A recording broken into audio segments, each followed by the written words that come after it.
Hi, my name is Mike Shepard. I'm the artistic producer and founder of Blue Canoe Productions.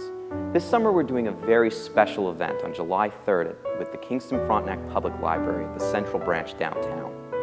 It's an event where young people have an opportunity to tell some of their stories. Our theme has to do with a beginning, or a first. So I thought I would take a moment to tell you a beginning and first for me, where Blue Canoe got its name from. What's interesting about this story is that there's actually not much of a story to it. I was under a lot of pressure to come up with a name for a theater company. I was actually doing a festival in Halifax at the time, where a lot of my colleagues were back in Kingston working to put a grant proposal together for us to do 2 shows in 2007.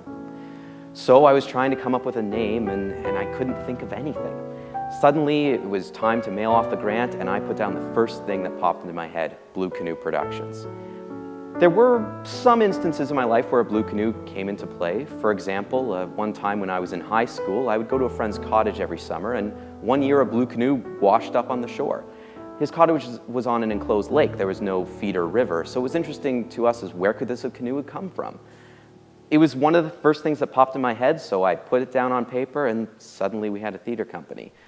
What was very interesting is that even though it popped into my head, forever after that, those 2 words had meaning for me and for everyone working on the company.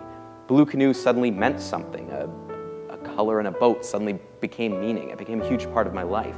Sometimes stories can be like that. They don't have to have an epic sounding beginning or some moment where you're just, yes, this is what I want to do.